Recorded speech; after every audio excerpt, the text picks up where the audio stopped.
What's up, everybody? Welcome into a Yins Are Crazy special. You're watching the Ken Wregget and Friends Show, brought to you by 31 Sports Bar Grille over there on Washington Pike, Bridgevale, PA. Make sure you get out there. They have tremendous Yingling specials on Saturdays. You got Penguins hockey you can watch all the time as they continue to advance in the playoffs. And you might get lucky enough to see our own Ken Wregget there hanging out by the bar. Kenny, man, good to see you, and what a great time for Penguins hockey.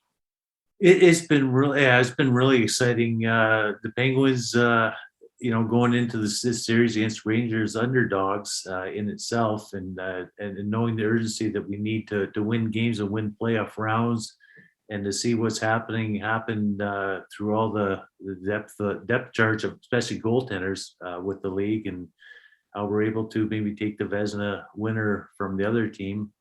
And good fan participation last home game too, getting him off his game right away. But it's been great hockey, great goaltending, a lot of depth up front. The boys seem to be doing a good job, and we're all looking forward to the good rest of the series. Yeah, even if you're not at the game, you can hear those Igor chants coming through your stereo, feeling like you are literally at the game. I want to talk about the other goalie, the Pens goalie, Louis Domingue. This is a guy that you can relate to. This is a guy who, obviously, later in your career, you were backing up a few of the starting goaltenders, Tommy Barrasso, one of them, and you were thrust into duty in some high-leverage playoff action. How tough is it to do what he's done? And what do you have to say about his play so far?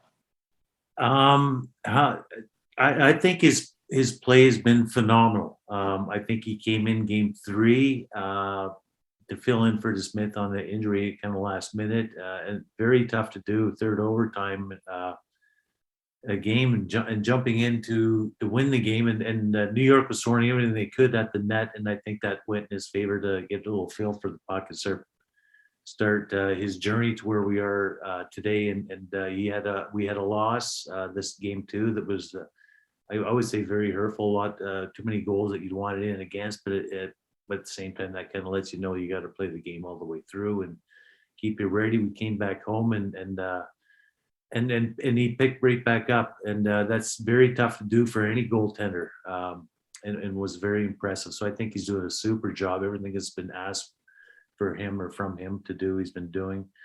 I've been in that boat as well. One time in particular against Washington, when Tommy Barrasso came out after the first period with a back injury, and we went into 4 overtimes with a penalty shot and all that. And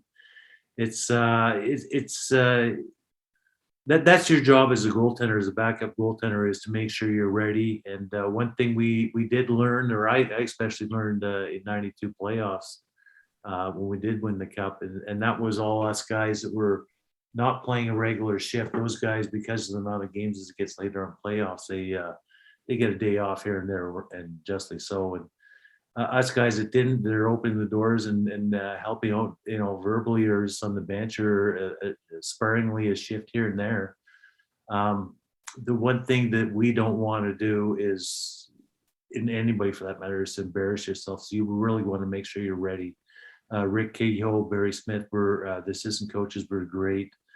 Peter McGuire were great in helping us stay ready and stay on top for games in case something like that happens. So it takes the whole team. It takes the assistant coaches all the way down to the goalie coaches to everybody to really pull together. And it's really nice to see that happen from the difficulties we've had in the past playoffs, to see the support that the team has given themselves this year moving forward. Very impressive. You're not going to find a more relatable perspective there from a Penguins goalie who's doing the same thing that Louis Domingue is doing right now. Kenny, today we got a fun show. We got one of your former teammates, your first ever roommate, Al Iafrate, is joining the program. Tell everybody a little bit about him.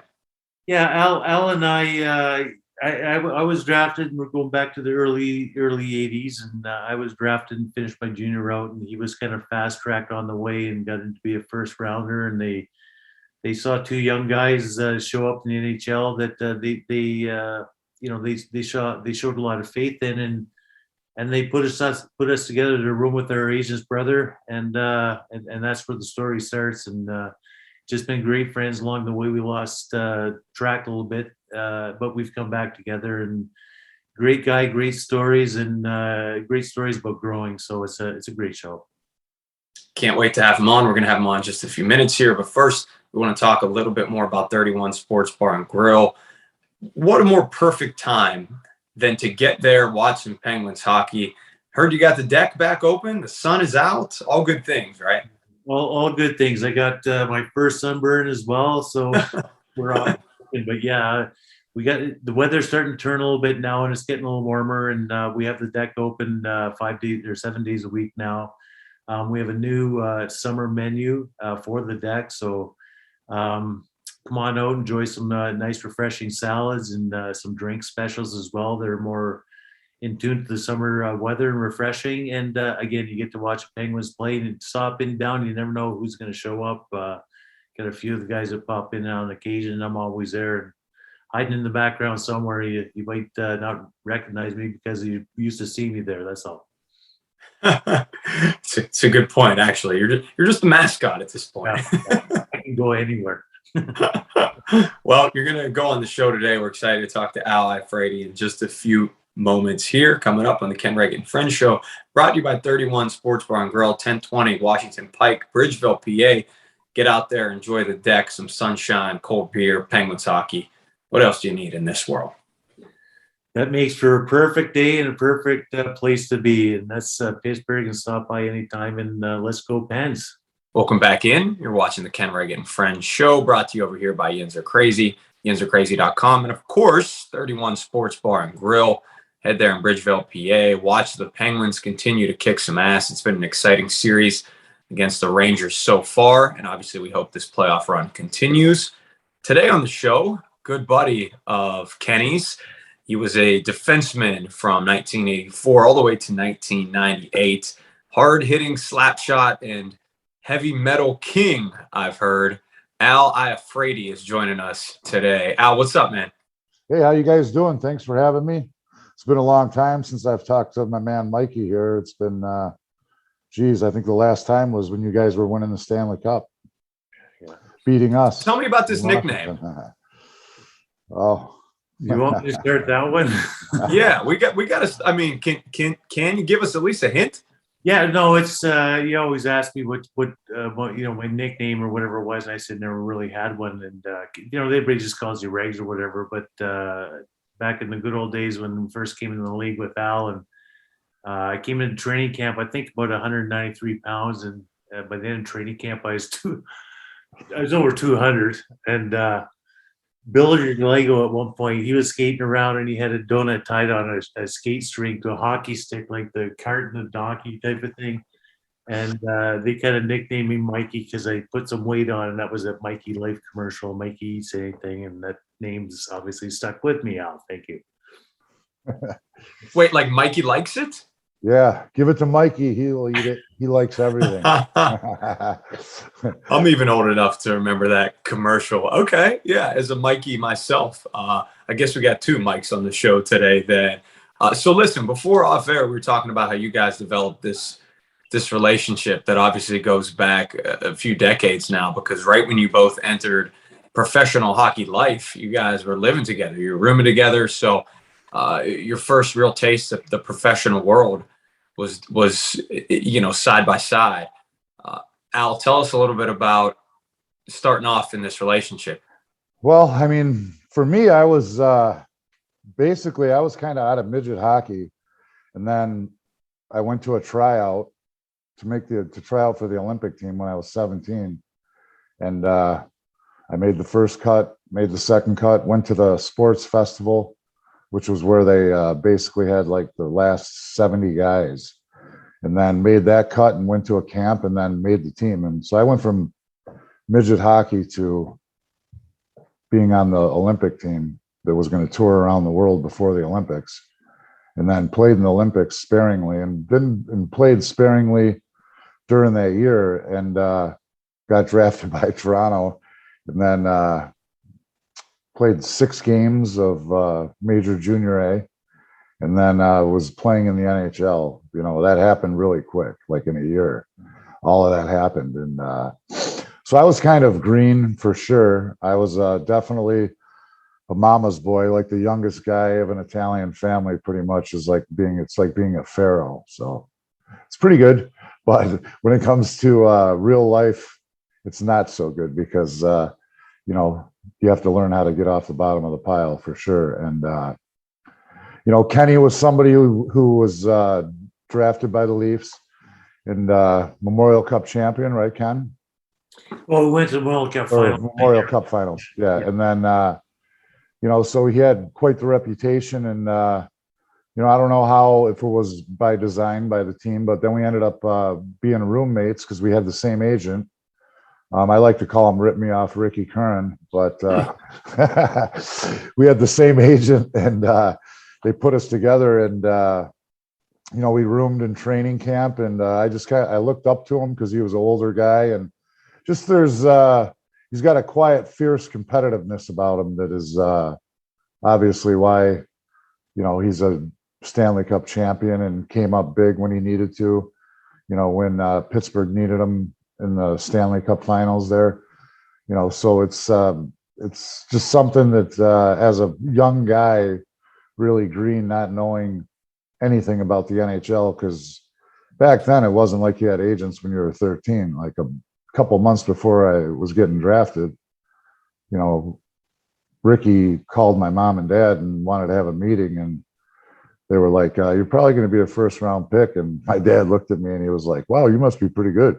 It's like, you didn't know, you weren't, I don't know. I didn't know I was going to make money. You know what I mean? It wasn't like I was, wanted to be an NHL hockey player because I was going to make money, or it was just, I wanted to be that guy that scored the Game 7 goal in overtime of the Stanley Cup, like every other Canadian and American and every other hockey player in the world, right? For those that don't know, Al, you were a 4th overall pick, right? Yep. Is that 83? Yeah. Pittsburgh drafted 84. 84. Pittsburgh got it right and drafted Mario first instead of me. So it all worked out for Pittsburgh. Well, it worked out for Kenny too, because he got to room with you. Ken, hit on the same subject. Tell me about rooming with Al, getting to know him, and who was the messy one? Oh, that I think probably both of us have something to be desired on that one. We're young kids, and like Al said, everything happened to him rather quickly, getting to where he was, and I'd been drafted in '82.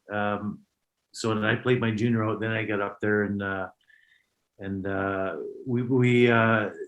they wanted us to stay together. They didn't want us on our alone, and that's typical for most guys coming in the league because you're young and it's a big change for your lifestyle. So it's good to have someone with you, and that's why they set us up with our agent's brother, actually, Brian Kern, and very nice guy. They took great care of us, and we're two young kids, that were trying to do the best we can, and it was tough in Toronto. We didn't have the most points that first year. And then we battled for everything we had, and we had some pretty interesting coaches along the way, and we did everything we could to survive and to make a name for ourselves, because you're coming out of junior, or like Al said, that whirlwind he was, and trying to prove the best you are. Then all of a sudden you're in the NHL, and you're playing with Boreas Salmi. You're playing with guys that they're icons, and it's pretty eye opening. Watching the Ken Wregget Friends Show, brought to you by 31 Sports Bar Grille in Bridgevale, PA. We, of course, got Kenny Wregget, longtime friend Al Iafrate, joining us. And for anybody that is unaware, these two played with the Toronto Maple Leafs in the mid-'80s to about the early '90s, almost for about 6 years combined. So obviously they go way back. All right, Al, I want to get into some of your game a little bit, man, because obviously for people who grew up in the '80s, they know who you are. They know about the slap shot phenomena, obviously, but people maybe my age or a little younger are just going to be learning about you today. So the highest velocity slap shot, right? You held that record for what, 16 years, over 105 miles an hour. So I got to ask you, first of all, you get 10 shots on Kenny back in the day. How many you getting by him? This is a true story.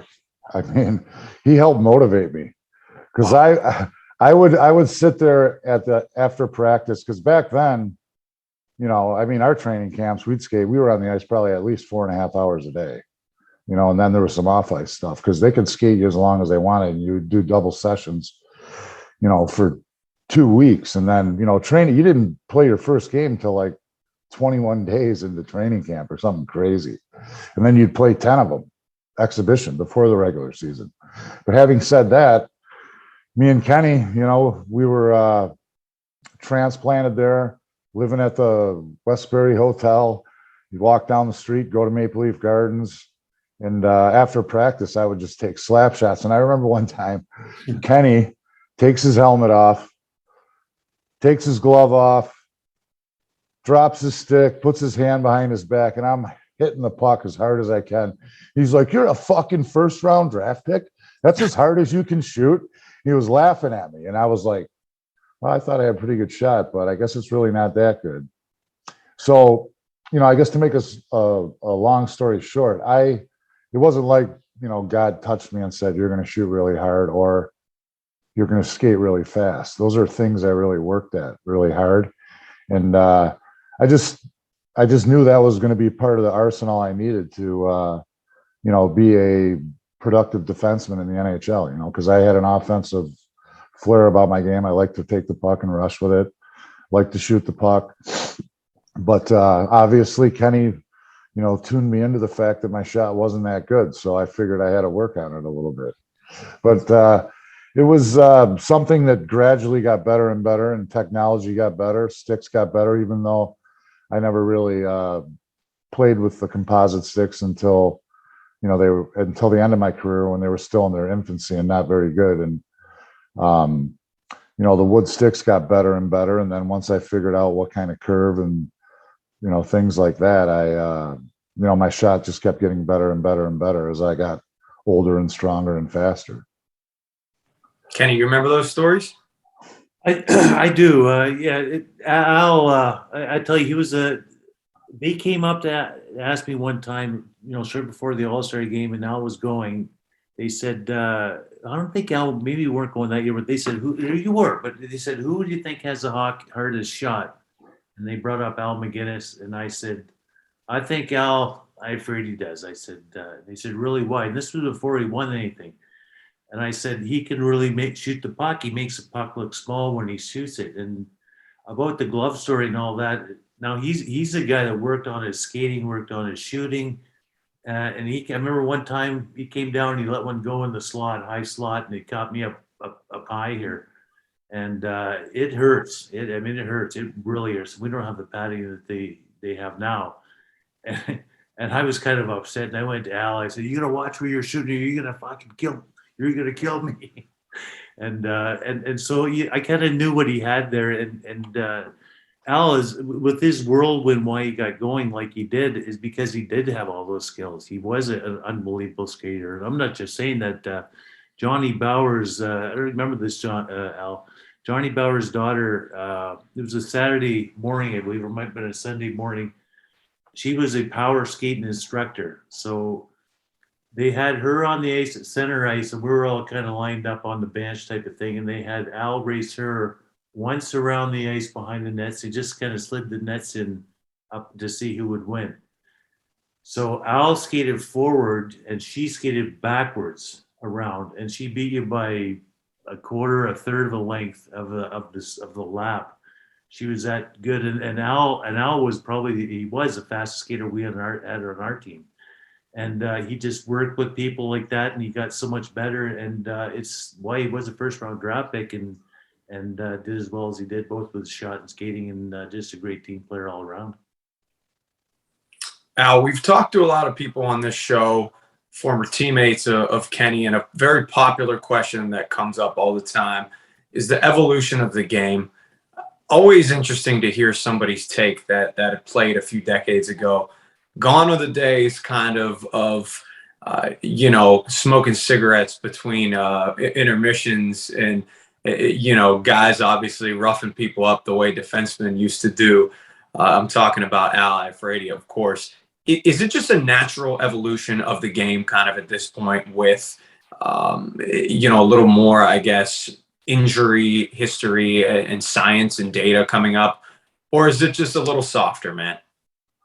It's a great question because obviously that's a question that gets asked a lot because there's the people that love the fighting and the hitting and the toughness of the game, and there's the people that love the speed and the finesse of the game. And I love both aspects of the game. Some of it came naturally, other parts of it, where the hitting and the fighting, those are both art forms in themselves. Open ice hitting, learning how to make a check, to eliminate a guy, or how to take a check.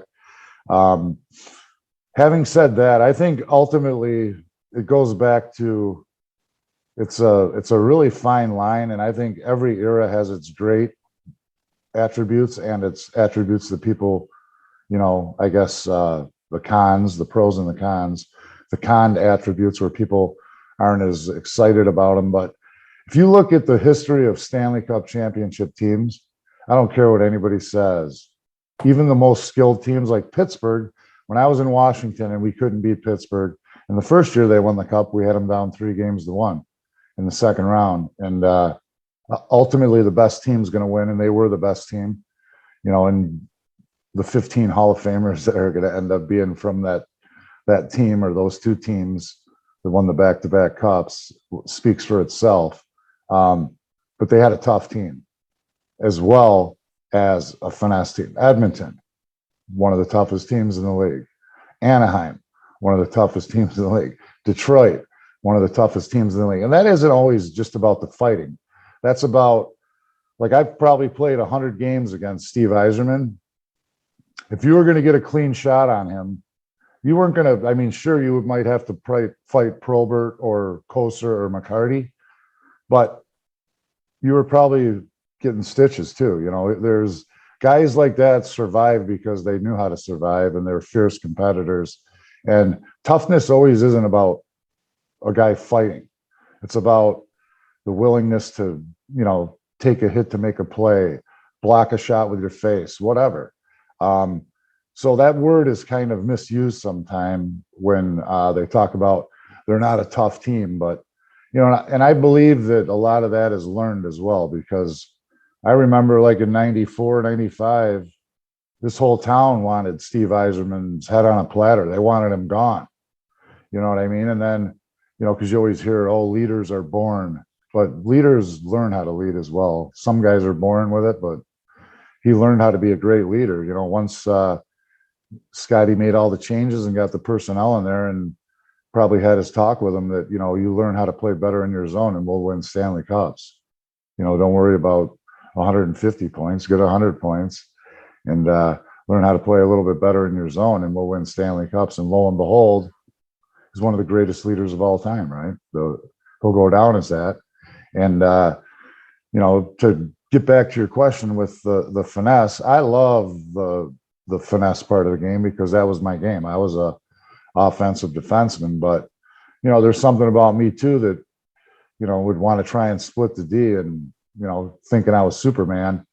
And, when you're winning 5-0 and at your blue line, and the other team goes in and scores a goal, and ruins a shutout. I did that once for Ken. I ruined a shutout for him because we were winning 5-0. I decided I was going to go end-to-end late in the game.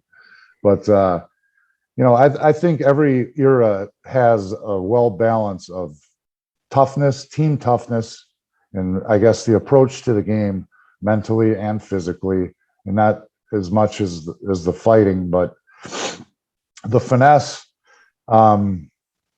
It's something that every team that wins the Stanley Cup has. They have both attributes, and one might be, more heavily weighted than the other. But at the end of the day, you have to have both of those key ingredients. It's great stuff. Interesting take there. And, I think it makes a lot of sense. It's not that the toughness has changed. Maybe it's the definition of toughness that has changed. Certainly don't want to insinuate that guys aren't tough these days. All right, Kenny, we talked about some stories on the ice. It's time to get to the fun part, man. Anything, obviously, that you can tell. All right, give me some stories from off the ice. Who's picking up the tab? Who's picking up the check? the first rounder every time. It goes without saying. One of the good stories I always think about with Al that always brings it where I am, brings a smile to my face and a little chuckle just thinking about it now, is he was mentioning back in the Westbury Hotel, which was just down the street from the Maple Leaf Gardens. And we lived there, and it was like late in training camp, and the team's made and everything, but we're just staying there until we get our places and move out. And Al shows up, and he's got his contract in his safety deposit box sitting on the dresser. Oh God. So it was, we're goofing around the hotel, had a couple of beers along the way, and ordered some pizza. And I found Al's lockbox with his contract, and I stuck a slice of pizza right in between it, and gave it all. And you had to bring it into Jerry McNamara the next day. I remember that. That's funny. Full of grease. Oh man, Yeah, it was all full of grease. Yeah, I'm Italian. That's how my lunch bag was in kindergarten. It was all full of grease. Man, that might be the first ever contract signed by a piece of pizza. There, I don't know. We have to look in the record books for that. That's amazing. So hey, man, obviously I think a lot of people that tuned in to see both of you guys on this show wondering what Al Iafrate is up to today or has been doing recently this past handful of years. Give us a little insight. Oh, geez. I do real estate. I'm a realtor, residential. I do that with my wife. I worked in the stick industry for about 10 years, worked for Warrior for 5 years, was part of the product development team and was part of the sales team for NHL teams. Then I had my own stick company called Black Beauty for a while, and then worked with Cliff Ronning and Ron Kunisaki, who was the original owner of Innovative, which sold to Warrior and then became Warrior. Innovative turned into Warrior. They just rebranded it. But I did that, and then after I retired, I was pretty beat up, so I had about 2 years of surgeries until I had another back surgery, another knee surgery, until I started feeling good, because at the end the wheels were falling off and I just kept trying to play, and ended up playing for a month and then rehabbing for 6 months for a couple of years. And then I just was like, okay, my body can't do this anymore. But just do that. And then started with a new company called Team 33, which is a independent scouting company that, the business model is to sell data to teams. Rather than, traditionally every team has their pro scouting staff.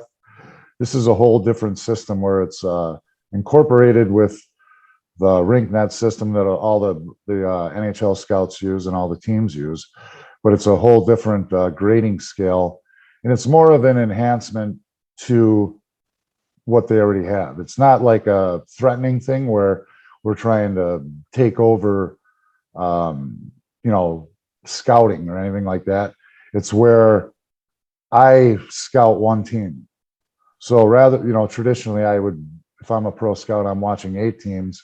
So if I'm lucky, I'll get to see a guy 6, 7, 8 times a year, right? Where like this year I scouted the Detroit Red Wings. So I got to see these guys play 30 times, right? 35 times. And the whole grading system is different, where we'll rate players on a scale of 1 to 150, when it comes to their hockey sense or their shooting or their physicality or, their shootout, whatever category you want to pick. And then from there, each category is weighted differently. Like we think that hockey sense and speed are 2 of the main ingredients to, a hockey player today. So that has more of a value to it. So it's a startup company. It's new, and it's going to be fun and exciting, I believe. On a scale of 1 to 50, what would you have rated Ken Wregget coming out? A 50. Just because any goalie, and he's the toughest goalie ever. They talk about these other guys. I won't even say their names. I put my money on Ken Wregget every day of the week because he believes in his mind that he's He-Man, for sure. You might be too young for this, for He-Man and Skeletor and She-Ra, but Ken thinks he's He-Man. And I think I'm Skeletor. So some good wrestling matches back in the day. Yep, that's a good point. If nothing else, a good superhuman duo right there. All right, boys, appreciate it. It's been fun. Kenny, any other last jabs you want to send his way? No, that's about it. I just want to say that, Al's been a great friend of mine since I met him back in 82 or 83 when he was drafted. We lived together, and it's just been wonderful getting back on and getting to talk to you again after all these years, Al. And Mike, thank you guys very much for helping out today. Yeah, man. Thank you. Thanks for having me. Great to see you, Kenny. Love you, man. Those were great days growing up and learning the NHL with you, man. I really appreciate everything you did for me. And vice versa, and love you too. Appreciate it very much. Thank you. This is it right here. Yins are crazy. So pit, oh yeah. Yins are crazy. This is it right here. Yins are crazy. I know yins are crazy, but so am I. Number one sports site in the burg. Let me show you why. The latest stories in unbeatable podcast with your favorite athletes. You know you can't pause that. Super Bowl, World Series, Stanley Cup Champion.